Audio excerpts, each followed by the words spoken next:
what exactly underwriting is or what it means or why it matters to underwrite a real estate deal or opportunity. Yeah. So underwriting ultimately is just running the numbers on a property to see if it's going to make sense if you buy it at a certain amount. And why makes sense? I mean, is it going to cash flow the way you want it to? Can it appreciate the way you want it to? And so when you sell it, you'll make your money back.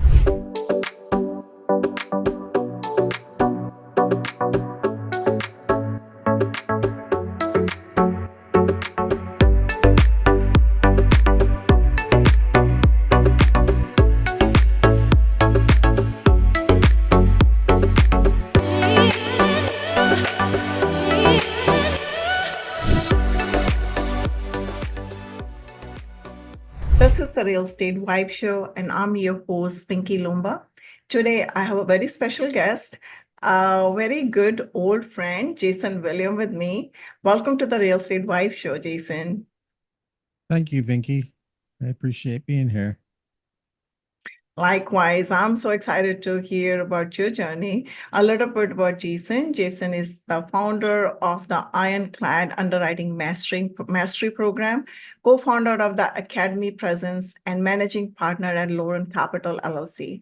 With a 15 years background in chemical engineering and a sharp analytical mindset, he brings deep expertise in real estate, from single family rentals to large multifamily syndications and mobile home parks now. I just learned from him recently that he acquired a land. He's going to be doing some ground up building for mobile home park. Today, we'll be discussing the 7 red flags to look out for in an underwriting. Little bit about underwriting. I think underwriting is the backstone of smart real estate investing. It's basically how you figure out if the real estate actually makes sense. In today's market where things are shifting fast, solid underwriting helps you spot the risk, protect your money, and make smarter investment decisions. So, learning about underwriting, I think, is the key. Everybody should know how to underwrite a deal and what entails. So, just let's kick things off. Let's learn from you. What's the worst underwriting mistake you have seen that somebody made or you made, and then you spotted that, and then it was kind of a red flag for you? Okay, so a little bit of background is, yeah, I've been a R&D engineer for 15 years. So with that, I'm well versed in running spreadsheets and creating my own systems. So I brought that mindset into real estate, specifically into like multifamily and commercial real estate. And so I have a consulting firm where I go over underwriting for people where they might have a deal and they're trying to make sure it works, or they're in a program and one of their coaches checks off on it. And so they bring it to me just sort of as a second set of eyes. And probably one of the worst errors I've seen, and the people didn't even know they did it or even acknowledge that they did it after I pointed it out to them, was they were buying a property. They were already under contract. I believe that they were supposed to close like a week or a couple weeks away, and they come to me just as a second set of eyes, and they're like, hey, do my numbers look good? So I do what I do. I go through every single cell, look at all the formulas. I treat it like a choose your own adventure where I click on the formula. It says, all right, this take this value from this tab in this cell times this tab in this cell, and I go through all of those. And what I realized after doing that was they were increasing rents threefold. Say Oh, they wanted to increase rents, like go from current rents up to market rents up to like $150 more. What they ended up doing was doing it 150 and then another 150 and then another 150. So they're adding up to like 450 when they were bringing it, and they started it on day one. So it's like, all right, I'm buying a property, I close, now all of a sudden I'm jacking everybody's rent up $450. And that's not what they meant to do at all. They oh meant to my do 150 over a little short period of time, but their model that they were using, they didn't know how to use. The coach that looked at it, I mean, their coaches a lot of their coaches are and less experienced than some of the students I know from firsthand. I'm not going to say which coaching platform this is, but I mean, it's scary that these people vetted it and approved it, gave their check of approval, and then sent them on their way. I mean, that's setting their students up for failure, if you ask me. So, and so with that is one of my red flags, and that's just blindly putting numbers into a model and not knowing where those numbers are going or how they're being used or how they even affect any of your calculations. And so, yeah, if you blindly put numbers into a model, you can make any deal look like spectacular on paper. It's But true. can you carry that out into your business plan and actually make it work? And we're in a weird time right now. Over the last couple years, we have seen so many foreclosures on multifamily assets. It's scary, and it's like you're using these numbers and you're buying an asset, and then you're just going to send it back to the bank because you can't make your numbers work anymore. It it should be eye opening, and people should be using underwriting more than what they are. My That's true. services should be like I should be like up to here. You can't see my hand, up to my eyeballs and underwriting because people don't know what they're doing and they're trying to buy 5, 10, $20 million assets, and it's just mind boggling to me. So That's true. I mean, you said it very well. And the numbers tell you a story. Each number has a story behind it. So it's not, underwriting is not about adding the numbers blindly to a spreadsheet, but it's like understanding the story behind the number and creating your story. And the good mhm, thing to do is, take the numbers as is to understand what they are, where they're coming from, and then start from there to write your story. So, but I'm going to ask you this question here. Why do you think so many investors overlook some of the red flags in underwriting? Like you just mentioned, they blindly add the numbers to the spreadsheet and they will tweak it to make it like, kind of look shiny and cool, but not necessarily they understand what's the story behind the numbers or what is telling them to do. mhm. So yeah, so another thing that I've seen a lot is people are trusting and not verifying. So if you get an OM or you're talking to a broker and the broker underwrote it, saying, yeah, you can get these rents and taxes are going to be this and insurance is going to be this. I've seen people take those numbers as gospel, plug it into their model and Mhm. run with them. So let me tell you, brokers and sellers are in the business of selling that property. Once it's sold, they don't really care what happens to it. So they're going to Mhm. put the most lipstick on that pig to make it look nice and fancy for you. So people need to stop trusting and verifying, but getting third party verification for all their numbers. And so what I do is if I'm going to be increasing rents a certain amount, I bring my property manager on board who's going to be running the property and saying, hey, this is what I want to do. Can I achieve these rents if I do this? And, or what do you think the rents we can achieve will be? And then they give me their numbers. And then that's what I use for my numbers because that's going to be more realistic. Yeah, it might not be 100%, but it's going to be more accurate than what you get from a seller or a broker. So Mhm. trusting and not verifying is a huge, huge red flag that I constantly see. Mhm. That's Even a with great one. yeah, even with property taxes and insurance, you should have a tax consultant that you can talk to, or even if it's a new market for you, you can find a tax consultant who protests taxes every year. That's what their business is. You can make friends with them and they'll help you out.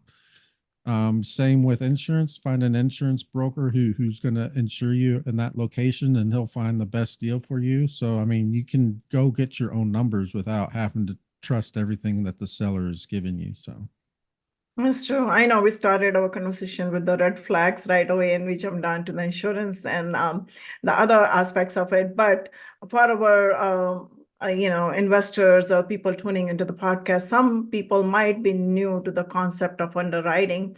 So can you break it down for them what exactly underwriting is, or what it means, or why it matters to underwrite a real estate deal or opportunity? Yeah. So underwriting ultimately is just running the numbers on a property to see if it's going to make sense if you buy it at a certain amount. And why it makes sense, I mean, is it going to cash flow the way you want it to? Can it appreciate the way you want it to? And so when you sell it, you'll make your money back and then some. Um, the thing is, with multifamily, it's not just a property, it's a business. It's a people Mm-hmm. business, and you have all your revenue, you have all your expenses. I've seen um financial statements on basically back of a napkin or written down on a legal pad. I've also seen like big elaborate spreadsheets. So the more numbers you have, like the big elaborate spreadsheets, the more accurate your underwriting will be, because then you're taking into account like going into the nitty gritty, going into the weeds, and then you can start isolating. All right, well, if we're off budget, where is it? Versus if you're doing it on the back of a napkin as well, utilities are up 40%. It's like, well, why? It's like you don't really know if it's gas or water or electric or maybe your internet or whatever. So, I mean, the more you can break it down, the better. And that's what people are intimidated by, is when you start breaking it down, your spreadsheets start getting very, they look complex. They're not really complex, but I mean, you see a big screen of numbers, people panic. I've seen Mm-hmm. that firsthand. I don't panic. I want to jump right in and see what's going on, but I have seen numerous people like panic and shut it down, and then like have to go for a walk because they're like having a panic attack, trying to go through those numbers. So, but yeah, underwriting is just not running the numbers on the property to see if it makes sense to buy it or not. So, That's true. And it's overwhelming for a lot of people when you're looking at that many numbers, because it's not just plus or minus. It's just like it's like a storyline for your property that you're getting in. Is kind of a vision for your property where you want to take it to. And then the good idea is always to start from the current state where we are and where we wanted to take it, and just like whole story writing. And then I think if you understand that part of it, then I think you're able to understand the numbers better and able to write your story a little bit better. And especially in today's economy where the interest rates are crazy, inflation, a lot of market shifts. And I think it has shifted maybe the ways how you wanted to underwrite the deal a little bit, right? Because you have to write maybe more conservatively. It's not going to be the similar way like you're looking at things. So what is your at the current market, what is your perspective? I mean, how you underwriting, anything change for you, or from the even the rent firms, for example, simple example over here, how you're tackling that? so on some of my own deals that I'm looking at, um, we haven't even been increasing rents over what they currently are. Mm-hmm. Um, so and we don't do that for 2 years, and then we'll start increasing per schedule after that. And the reason is we've been burnt before. We bought a property, we were planning on doing increases. Unfortunately, the economy tanked, and we actually had to start taking those increases back. And we eventually got back to where we started from, which was kind of disheartening. So now I am doing that from the beginning in our current economic situation. And so now deals just aren't making sense for me. And you said conservative underwriting. Really, there is no conservative underwriting. I think it's because if you conservative on everything, you're never going to win any deals, because you're just going to say, well, I can't do this because the property value needs. I'm not going to say I'm going to offer them like 5 million less than what they're asking for on a $15 million property. So no seller's going to take a 33% haircut. Um, So really what you need to do is you need to assess your risk tolerance. And Mm-hmm. if you're syndicating, you need to assess your investor's risk tolerance and figure out where the risk can come in. Because if you want to win deals, you have to take on the risk. That's all. That's what we are. We're all entrepreneurs. We're going out and we're taking the risk. GPs take on the risk and the LPs benefit too, but the LPs take on risk too if they're investing. It's not like it's a loan, it's an investment. So there is inherent risk involved. So you have to take that into account whenever you start looking into your deals. Um, so yeah, I always tell people it's like I don't underwrite conservatively. I like to underwrite accurately as Mm-hmm. best as I can. And then that's why I have all my team of advisors, my insurance brokers, my tax advisors, lending brokers. I have all of this team that help me get to the right direction with the most up to date and current numbers that I'm looking at. So Yeah, I agree with you. Writing conservatively or accurately, maybe that's what I meant because when I said that, because you gotta have a baseline. So mhm, when you're creating a baseline for yourself, am I saying as is condition or as its status to going to your future state? So you're writing a story for yourself, the number story for your property, right? And yeah. then the closer you're gonna be with the current numbers, the better your story is gonna be because you will be having better risk mitigation strategies created for you in your business plan. Your business plan is going to be stronger versus just inflating the numbers day one and trying to Mhm. build on that. So your foundation has to be good in order to get your building going. Basically, that's what I meant when I'm saying writing Right. conservatively or accurately. Thanks for correcting me right there. So I wanted to ask you over here, you are very, very analytical. We can see that already. And coming from a chemical engineering background, and then taking on this real estate and then underwriting bunch of deals, and we interacted multiple times on multiple deals. And I know your strengths, and I would love to hear your story. What made you pivot to real estate? And bringing all that knowledge that you did on the chemical engineering side and your analytical brain, and then you're using that for numbers now, and which you're enjoying it fully. I can see that. Yeah. So my journey into real estate happened when I was in grad school, or began when I was in grad school. Actually, it probably began earlier than that because my parents were into real estate. They had single families and some quads and stuff as I was growing up. So I always imagined myself getting into real estate from like an early on. And my dad always said, work, do what you want to do, what you love for work, and make your money elsewhere. And Mhm, real estate was his vehicle, real estate is our vehicle. mhm, So again, we started our real estate journey in 2003. I was in grad school. Um, when I got my first job out of college, we turned the house that we bought into our first rental. We still own it today. We've cashed out, refinanced it a few times so that we could buy more investments.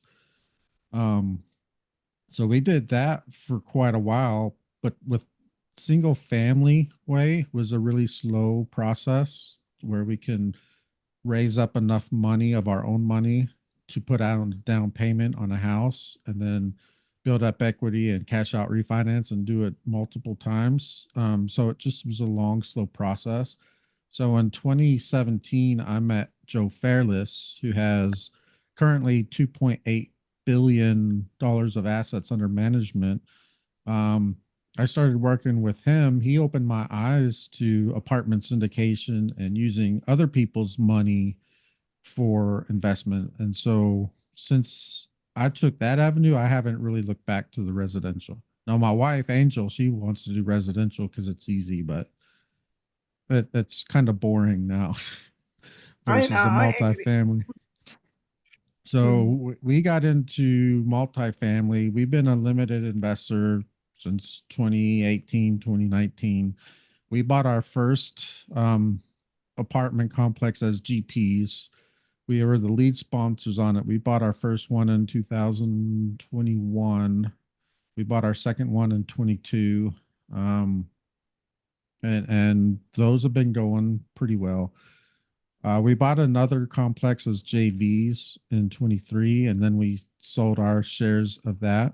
And now in 2025, we just bought land for a mobile home community. So that's going to be fun because that's a development, and I've never done a development before, but I've helped many people underwrite build to rents. I've had clients up in the Washington area. I've had clients in New Mexico. They're building to rent apartment complexes or condos or townhomes. So I mean, I'm know the process of it, not necessarily for mobile homes, but the whole like what you need to do, how to underwrite it. I've developed a build to rent or basically a development model so that you can account for how many months you're going to be having zero income, but you're still having an outflow. So you have to be able to accommodate that.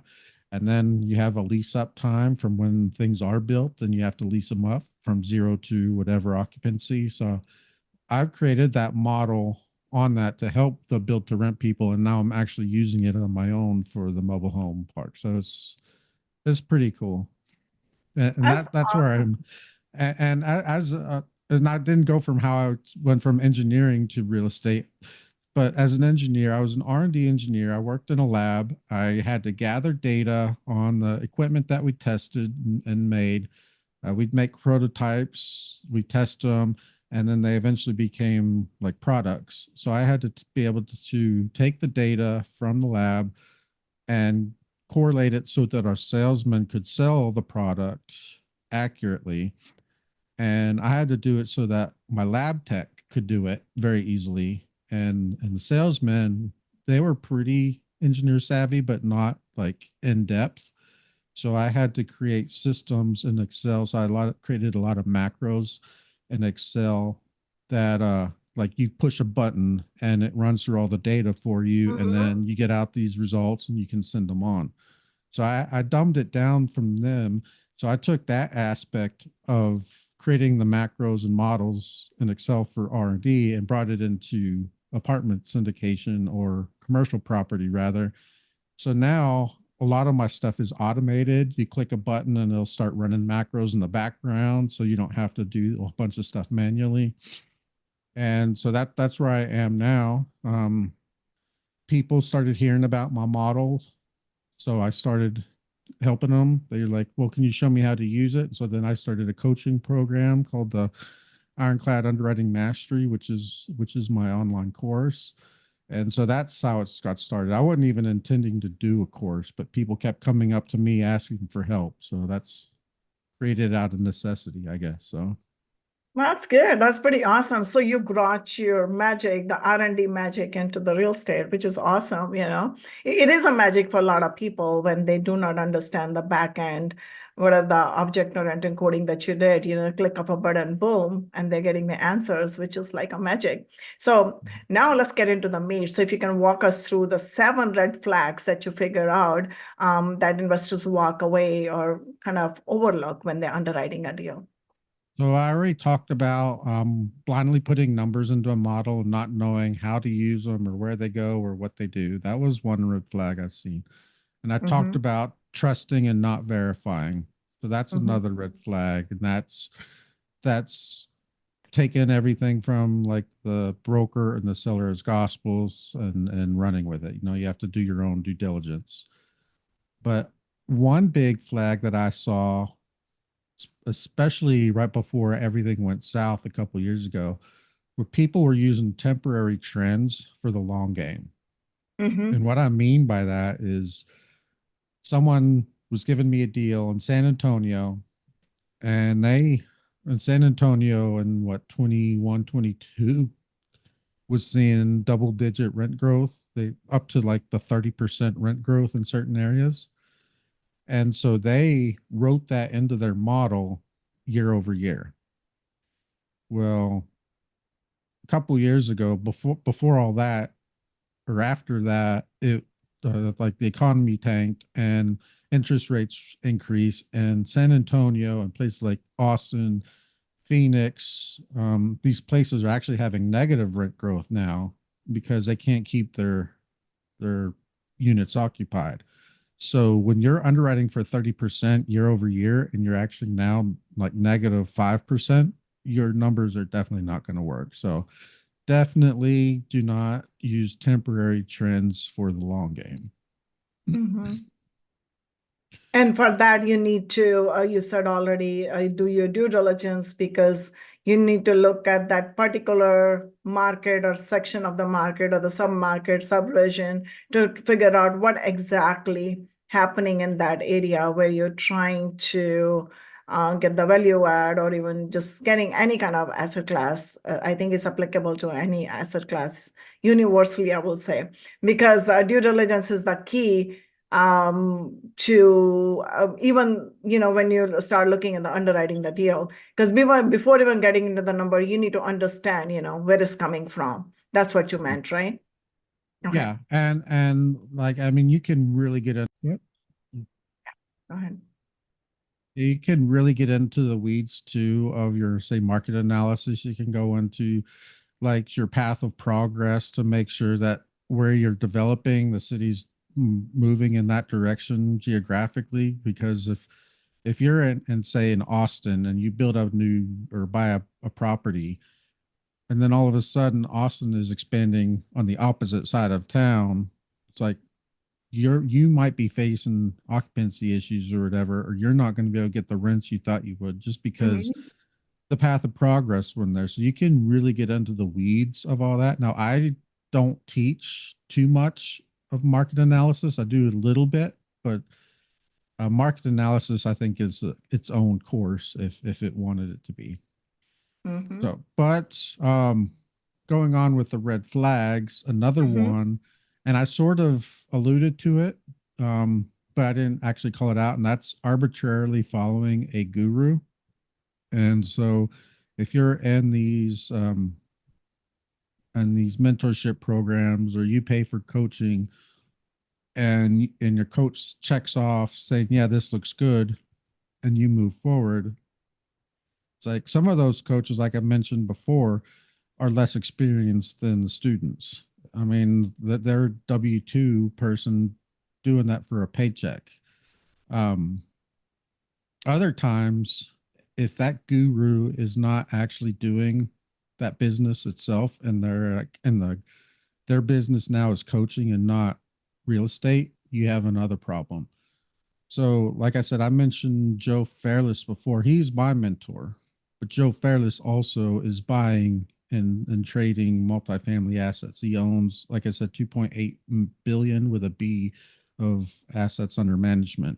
So he is actually doing what he coaches. Other people started off doing that, and now they don't do that as much, and just coach because they realize they can make money coaching, and they don't have to worry about the real estate part of it.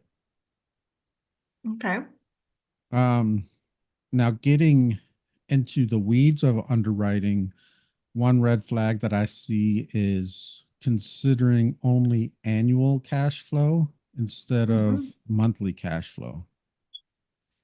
And why this is important, especially for developments or heavy value add, is say you have annual cash flow and this first year you're doing heavy value add. Your first year you're going to make say 18,000 for the year. That doesn't sound like much, but that's what roughly 1,500 per month. Mhm. If you did it on a monthly and did it accurately, what you might actually see is for the first 6 months, you're actually negative 24,000. And Mhm. then on the back 6 months, you're up what 18 plus 20, was it 52,000 or whatever? No, not that much. 32,000, 42,000. So you make 42,000 in the latter half of the year. But if your business plan doesn't account for you having enough reserves for the 6 months, you're going out of pocket to make all of your debt service and insurance and taxes, all these expenses that are required, whether you have income or not. So you definitely want to look at the monthly cash flow versus the annual. And another thing that I've seen is like on a refi. So you refi it at a higher amount. That means your Mhm. debt service increases, I've seen after refi, the first 3, 4 months after a refi, the debt service is more than the income. But granted, it's still your income's increasing, but I've seen negative cash flow at that point too. So you definitely want to, you want to know about it, and if you know about it, you can adjust your business plan around it versus Mhm. being blindsided by it. So if you know you're going to need 24,000 in reserves for the first 6 months, you can raise it, you can put it aside, you could pay the bank 24 additional thousand up on closing to cover the first 6 months so that when you start paying the debt service, you'll be square with them and you'll actually start making income that way. So Okay, so these are all 7 or 6. So let me repeat it. that was So number one, you said, do not plug the numbers as is. You need to understand the story behind the numbers because mhm, otherwise you won't be able to get your underwriting done accurately. Number two is you said the due diligence. Due diligence is very important, whether you're doing the mhm, due diligence on the numbers, on the rent rolls, or on the profit loss, whatever you're getting. And especially the market analysis also is another feature that you can add to it. That should be actually mhm. number 7. And then number 3 or 4, you talk about temporary, you said the temporary funds or temporary trends you mentioned. Because Yep. if you're just following just the temp trends only and trying to underwrite the deal, it might not be 100% accurate because things change. You wanted to have a little bit more strategic vision there. And Yep. then number 4 or 5, I think you said Or arbitrarily following a guru.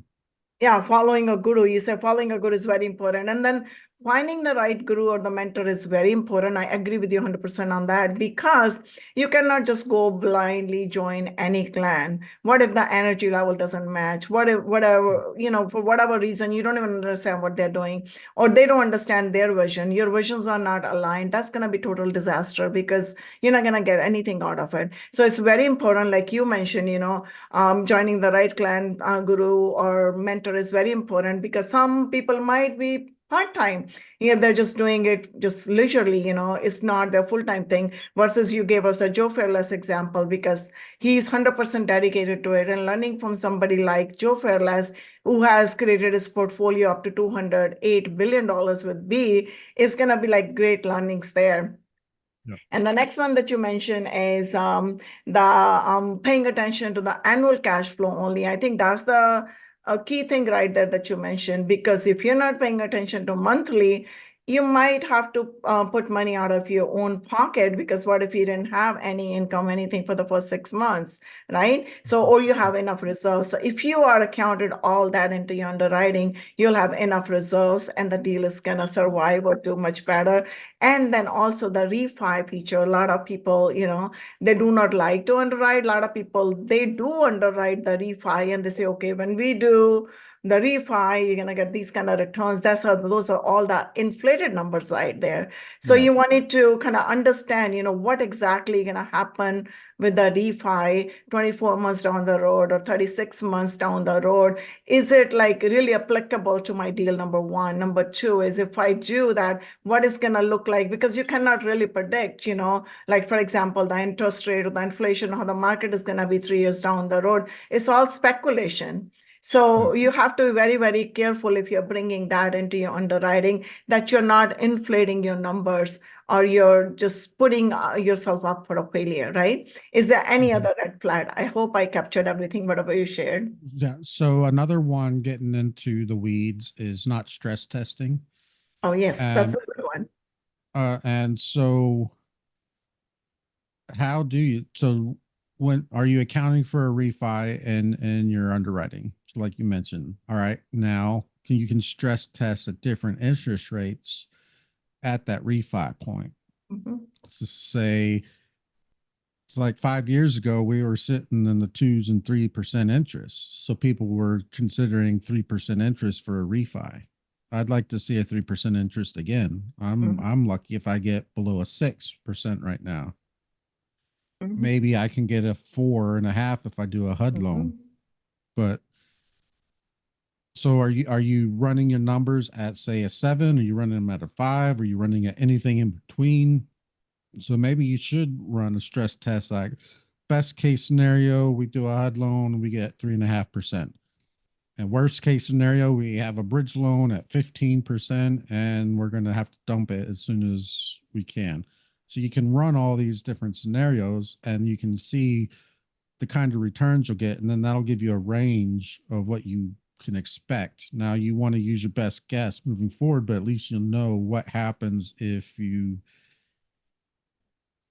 have like a higher interest rate or whatever, or maybe the exit cap rate is a lot higher than you anticipated, or your NOI just is too low. So I mean, you need to be able to stress test many different variables so you can see if your exit strategy will work or how you can modify your exit strategy to account for some of the variables that are not ideal. So Great. So at this point, I'm going to ask you, what's one piece of advice would you give to someone about to invest in the deal or in a deal right now?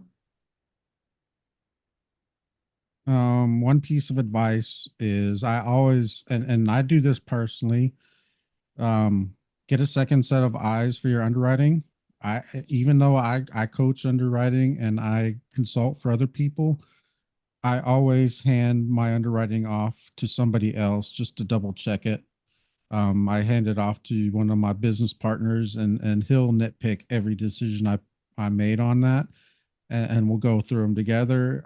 He'll find maybe some errors, or maybe he'll have some other knowledge that I didn't really have at the time. So we can go back and forth on that. And just having somebody else to bounce ideas off of is critical. And that can make or break business plans. Because if I get in the zone and I'm only getting tunnel vision on a deal, and yeah, I get my third party verification.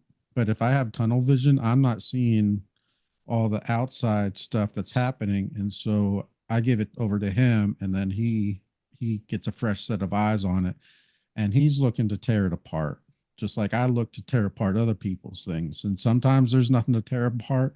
Sometimes there's a whole bunch of stuff to tear apart. But just get another set of eyes on it is critical. Yeah, I like that. Thank you for sharing that because it's always good idea to have more than one perspective on the deal. Like you said, it could be tunnel vision because sometimes we think it's my baby, I'm gonna make it work no matter what. So you Mhm. might, do let me run the numbers this way or that way to make it work for me. But if you have a second set of eyes looking at it, they might have a total different perspective that you overlooked or I overlooked when I was underwriting.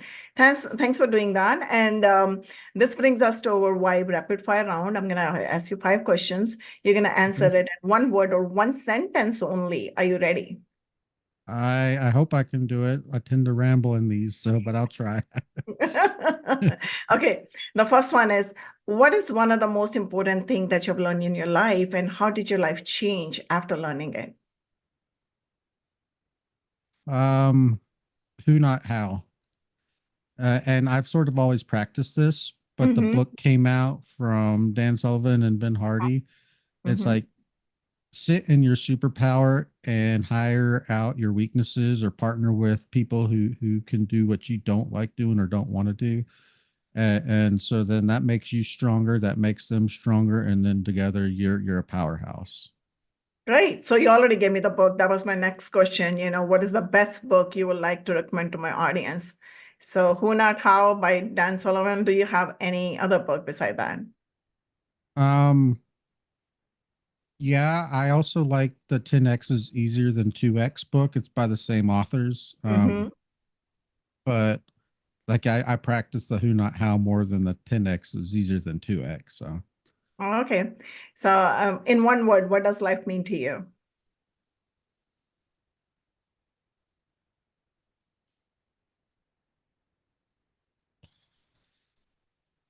um right now I think it's family. I like that. And what is biggest passion? Let me say that again. What is your biggest passion? My biggest passion is creating a legacy for my family, for my children. And the way I do that is through real estate. So, but definitely creating a legacy for my family. I like that. That's super awesome. So share with me time and talk to your younger self. What would you tell yourself? You're breaking up on that. I didn't catch that.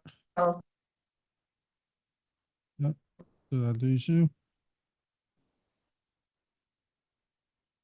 And Yep. why? Can you hear me? I can hear you now. Okay, you can hear me? Okay. If you turn back in time and talk to your younger self, what would you tell yourself and why?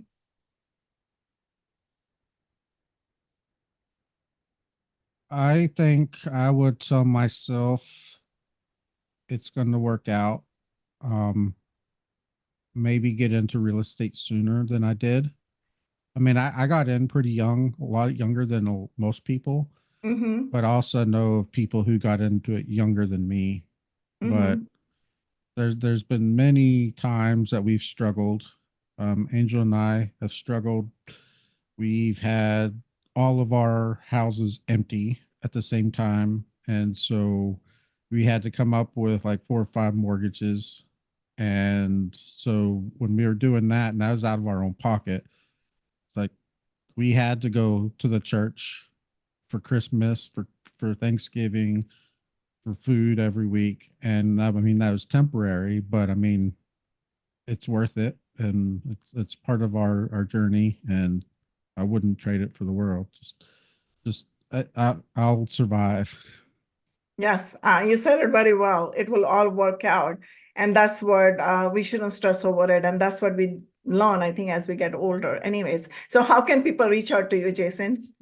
Yes, so I have a whole lot of content, and I have a master class on my website. It's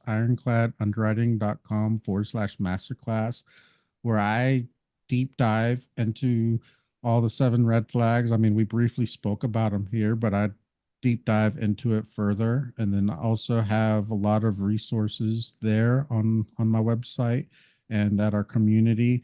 You can reach me on LinkedIn. I'm easy to find. You can I have Instagram, YouTube. I think I'm on TikTok. Um, but definitely the website is the best way to go. So Thanks, Jason. ironcladunderwriting.com. Thanks, Jason. I really enjoyed our conversation today. Thanks for being on the show. Yeah, thanks for having me. Thank you, everyone, for tuning in to the Real Estate Vibe Show. Don't forget to subscribe, leave a review, and share this episode with anyone looking to elevate their real estate investing game.